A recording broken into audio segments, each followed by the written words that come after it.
하나님께서 끊임없이 선지자들을 보내셔서 하나님께 돌이켜라 라고 말씀하시죠. 그 내용이 바로 4절, 5절, 6절에 나와 있습니다. 각자의 악한 길과 악행을 버리고 돌아와라. 다른 신들을 섬기는 것, 그들을 따라다니고 섬기거나 경배하지 말며 내 손으로 만든 것으로서 하나님의 노여움을 일으키지 말아라 라고 선지자를 통해서 계속 끊임없이 이야기하셨음에도 불구하고 4절 말씀에 보니까 너희가 순종하지 아니하였으며 귀를 기울여 듣지 아니하였다. 그러니까 그들은 하나님의 말씀을 듣지 않은 거예요. 하나님을 믿고 섬긴다고 해요. 그런데 믿고 섬긴다고 하는데 말씀은 안 들어. 말씀으로 모든 것을 창조하시고 역사하시는 그분. 근데 그 말씀은 뭡니까? 지난 수요일에도 우리가 이야기했지만 성경은 하나님의 감동으로 된 거잖아요. 그러니까 성령으로 된 거예요. 그 성령으로 되어진 하나님의 말씀을 안 듣는데 그들이 하나님을 믿는다? 이건 있을 수가 없는 거죠. 앞뒤가 안 맞는 거예요. 여전히 하나님의 말씀을 듣지 않는 그들. 그래서 하나님께서는 이렇게 불순종한 하나님의 택함받았다고 하는 그들을 심판하기 위해 바벨론 왕 느부갓네살을 하나님께서 도구로 사용하시죠. 9절에 보면 내가 친히 하나님께서 내 종 하나님께 쓰임받는 종인 느부갓네살을 그렇게 도구로 쓰십니다. 그래서 택함받았다고 하는 그들을 70년 동안이나 9절부터 11절까지 보면 이러한 전인격적인 삶을 폐허가 되게 만드시는 거예요. 단순히 집만 무너지고 땅만 빼앗겨서 포로로 잡혀가는 정도의 문제가 아니라 영혼, 육의 모든 삶이 진멸이라고 하잖아요. 실질적으로 진멸은 하나님께서 내리시는 최고의 심판입니다. 가나안 땅을 정복할 때 하나님께서 이스라엘 백성들에게 뭐라고 이야기하십니까? 남녀노소 또 심지어는 아무것도 모르는 짐승들까지 다 죽여버려라고. 이게 진멸이거든요. 그러니까 지금 이스라엘이 당하는 하나님의 심판, 불순종에 대한 하나님의 말씀을 듣지 않고 여전히 각자의 악한 길이라 했잖아요. 각자의 악한 길. 그러니까 자기 소견에 옳은 대로 행하는 거예요. 그런 것에 대해서 하나님이 진멸, 전인격적인 심판을 내리시는 거죠. 바벨론의 느부갓네살 왕을 통해서 그것도 70년 동안 폐허가 되게 만들어 버리십니다.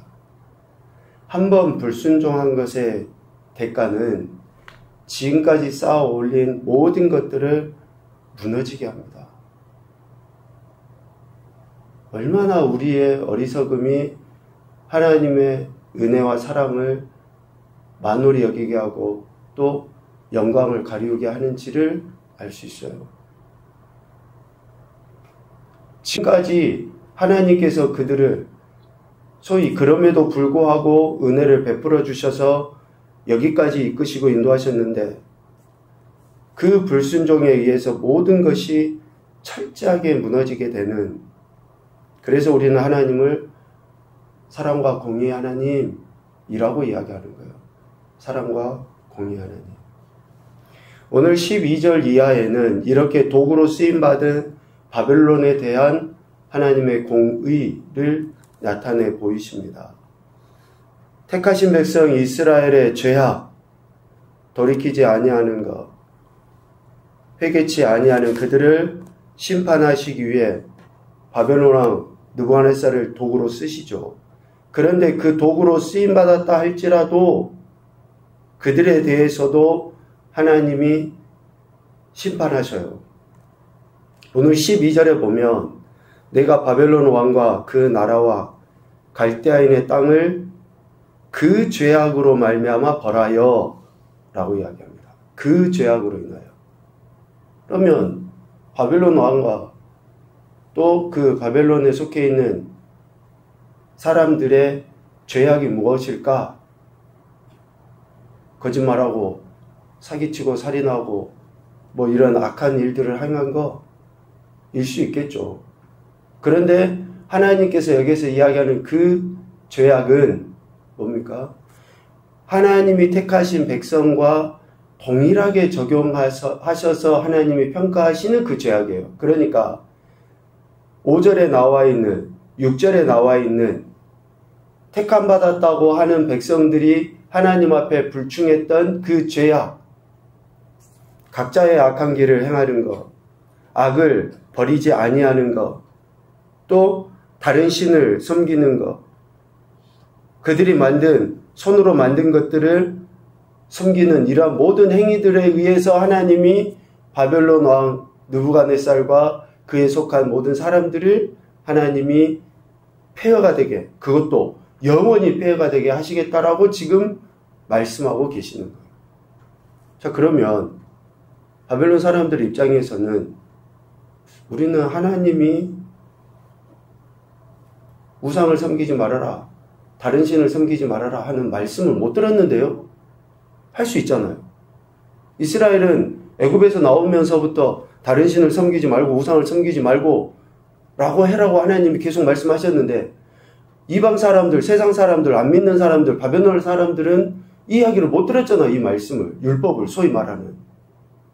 그런데 어떻게 하나님이 택함받은 백성들하고 동일하게 그 죄악에 의해서 심판할 수 있습니까? 라고 항변할 수 있잖아요. 하나님이 말씀으로 그렇게 구체적으로 이야기하신 것과 동일하게 하나님께서 우리 인생을 지으실 때 하나님을 알 만한 것을 우리 모든 인생들 가운데 다 두신 거 아닙니까? 로마서 말씀에 의해서. 그래서 그들은 하나님을 알아요. 하나님이 무엇을 말씀하신지 안다고요. 그러니까 그 알에 의해서 살아가야 됨에도 불구하고 바벨론에 속해 있는 그들은 여전히 각자 악한 길을 행하고 하나님이 원치 아니하시는 다른 신들, 우상들을 경배하고 섬기는 그런 일들을 행한 것이죠. 그래서 하나님은 그들이 범한 그 죄악에 대해 심판하시는 겁니다. 이스라엘에 대해 심판하시는 것도 그 이유예요. 각자의 악한 길과 악행을 행한 것, 우상을 섬기는 것이고, 바벨론에 대해서 심판하시는 것도 동일하게 그 기준으로 하나님이 심판하시는 것이죠. 그래서 어느 누구도 하나님의 심판에 대해서 항변할 수가 없습니다. 나는 몰랐다. 나는 못 들었다. 그렇게 이야기할 수 없다는 거예요. 최소한 하나님께서 양심에 의해서 다스리시고 통치하시는 것, 그것에 의해서도 하나님은 공의를 바라시는 분이시기 때문에 그렇습니다. 그래서 하나님은 예레미야를 통해 모든 민족을 향해서 예언하게 하셨잖아요. 그 말씀을 신실하게 하나님은 이행해 나가시는 거예요. 그 땅에. 그래서 그들의 행위와 그들의 손이 행한 대로 14절에 이야기하는 것처럼 하나님이 갚으시는 것입니다. 그것도 영원히 폐허가 되게 하시는, 악행을 버리지 아니하고 하나님께 돌이키지 아니하는 그들에 대해, 이방 민족이라 할지라도 하나님께 돌이키지 않는 것에 대해 하나님이 그들이 행한 대로 갚으시는 거죠. 그래서 하나님의 공의는 모든 민족에게 나타납니다. 15절 이하에 모든 민족에게 하나님의 공의가 나타나요. 하나님의 말씀에 불순종함에 대한 심판을 이미 모든 민족에게 내리시겠다라고 이야기하셨죠. 그것을 진노의 술잔이라고 표현을 하고 있습니다. 하나님께서 진노의 술잔을 내리셔요. 그래서 그것을 마시게 합니다. 진노의 술잔을 마시면 어떻게 됩니까? 16절처럼 비틀거리며 미친 듯이 행동하게 돼 있어요. 또 17절 이하처럼 예루살렘과 유다 성읍을 시작으로 해서 세상의 모든 나라들로 마시게 돼 있어요. 진노의 술잔을. 그런데 마시지 않으려고 해요. 진노의 술잔을. 왜? 비틀거리되고 미친 듯이 행동하게 되고 또 그렇게 되니까. 그런데 이 진노의 술잔을 마심으로 인해서 18절에 이런 결과들이 나타나죠. 그러니까 사람들이 안 마시려고 한다고 해요. 멸망, 놀램, 비웃음, 저주를 당하게 돼요. 진노의 술잔을 마시면. 그런데 이 진노의 술잔을 마시지 않으려고 거절한다 할지라도 28절 말미에 봐보십시오. 28절을 봐보세요. 그들이 만일 내 손에서 이 잔을 받아 마시기를 거절하거든 너는 그들에게 이르기를 만군의 여호와께서 말씀하시기를 너희가 반드시 마셔야 하리라.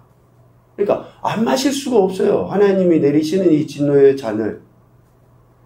이 잔을 마시고 비틀거리고 미친 듯이 행동하게 되고 놀램과 조롱과 비난과 멸시, 천대를 받는다 할지라도 마셔야 돼요. 하나님이 마셔라고 하셨으니까.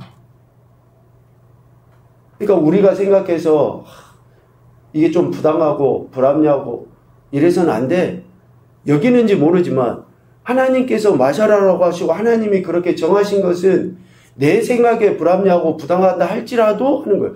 이스라엘이 포로로 잡혀가는 것을 이스라엘 백성들의 입장에서는 매우 불합리하고 하나님 살아계시면 그럴 수 있어요 라고 이야기할 법 하잖아요. 그런데 하나님이 정하신 거예요. 바벨론 포로로 잡혀가는 것이. 그런데 안 잡혀가고 남아있는 백성들이 어떻게 됩니까? 더 수치를 당하고 더 창피를 당하는 거 아니냐고요. 그래서 하나님의 이름으로 일컬음을 받은 성은, 그러니까 택함받은 이스라엘의 성 예루살렘에부터 시작돼서 이 재앙이 내리기를 시작하는데 하물며 세상에서 악을 행했던 민족들이 피할 수 있겠느냐? 그 이야기예요. 결코 피할 수 없다. 하나님의 심판은. 이 진노의 술잔, 마태복음 26장에 나와 있는 예수님께서 겟세마네에서 하나님 앞에 간절히 기도하실 때 이 기도를 하신 거 아닙니까? 이 잔을 내게서 옮겨주십시오. 아버지의 원이거든 제가 마시겠습니다. 그러나 할 수 있으면 좀 피하고 싶습니다. 안 마시고 싶습니다. 이거 아니에요? 왜? 이 잔을, 즉 십자가라는 잔을 예수님이 마시면 사람들에 의해서 오늘 이야기한 것처럼 놀램과 조롱과 멸시와 심지어는 멸망까지 당하게 되잖아요. 이 잔을 마시면. 그런데 예수님은 이 잔을 안 마실 수가 없는 거죠. 그러니까 아버지의 원대로 되기를 원합니다. 결국은 죽임까지 당하시는 것을 아시면서도 예수님께서는 그 진노의 술잔을 마신 거 아닙니까? 그래서 하나님의 뜻을 이루어드리신 거예요. 예루살렘이 또 바벨론에 아니면 그 이후에 계속 나오죠. 애굽왕, 에돔, 모압, 암몬 자손, 두로 모든 세상의 왕들이 이것을 마시고 싶지 않죠. 멸시를 당하고 조롱거리가 되고 하는데 어떻게 마시고 싶겠습니까? 그러나 그 죄악에 의해서 하나님이 심판하신 것에 의해 마실 수밖에 없다. 그러면 마셔야죠. 이 마심은 하나님의 뜻에 순종하는 겁니다. 그 하나님의 뜻에 순종하는 것에서부터 회복은 시작돼요. 다른 길이 없어요, 여러분. 하나님의 말씀에 순종하는 것에서부터 회복과 변화는 시작됩니다. 애굽에 아니면 이후에 모든 왕들이 마시기 싫죠. 그런데 저들에게 기회가 주어지는 것은 뭡니까? 이 잔을 마시고 조롱을 당하고 멸시를 당하고 무시를 당한다 할지라도 그 뜻에 순종하는 것에서부터 시작돼요. 포로로 잡혀가니까 주변 나라 사람들이 야 너희가 믿는 하나님 살아계시냐? 조롱하잖아요. 하나님 너희에게 주신 땅이 왔냐? 확실하냐? 조롱을 해요. 그래도 진짜 변화와 시작과 회복은 어떻게 됩니까? 그들이 포로로 잡혀갈 때부터 되는 거예요. 하나님께서 바벨론을 비롯하여 죄악을 행하는 민족들을 멸하시는 것. 근데 여러분 이 말씀을 우리 12절부터 이렇게 읽었잖아요. 바벨론을 하나님이 이렇게 공의로 멸하신다. 이스라엘이 바벨론 포로 70년이 끝나면 하나님께서 돌이키신다. 이것을 우리가 너무 우리 입장에서만 이해하시면 안 돼요. 무슨 말이냐면 바벨론을 비롯하여 죄악을 행한 민족들을 멸하시는 것은 이스라엘의 바벨론 포로의 생활을 끝내도록 하기 위함이 아니에요. 이스라엘이 바벨론 포로 70년 기간이다. 그래서 70년이 지나면 이스라엘을 회복시켜 주시기 위해서 바벨론을 비롯해서 이방 나라들을 진노의 술잔을 마시게 해서 하나님이 그들을 심판하시는 게 아니에요.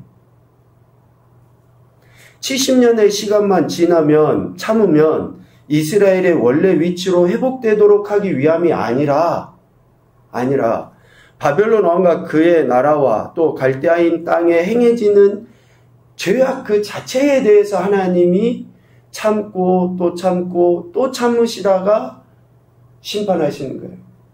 기회를 주시고 또 회개의 기회를 주시고 하시다가 그들을 심판하시는 때가 70년이라는 거예요. 우리의 문제를 좀만 참으면 되겠지? 그렇게 해라고 뭐만 해도 시계가 굴러간다고 언젠가는 끝나겠지? 이렇게 하나님이 우리에게 그런 소망을 주시기 위해서 바벨론을 심판하신 게 아니라고요. 그러니까 지금 우리에게 있는 고통이 해결되는 것은 그 고통을 주고 있는 어떤 사람이나 또 상황이 없어지는 게 아니에요. 우리가 근본적으로 하나님의 말씀에 귀를 기울여 듣고 돌이키는 것에 우리 문제가 해결되고 끝나는 거예요. 진짜는. 근데 그 문제를 일으키는 야기시키는 그 어느 것 하나 그것이 없어진다고 바벨론이 없어진다고 이스라엘이 하나님께로 돌이킵니까? 아니라고요. 그래서 바벨론은 바벨론에 의해서 죄악에 의해서 심판받는 거고 유다는 70년이라는 그 하나님의 말씀을 하나님이 이야기하시지만 그들이 하나님의 말씀에 대한 태도로 듣고 돌이킬 때 그들에게는 진정한 회복이 일어나는 거예요.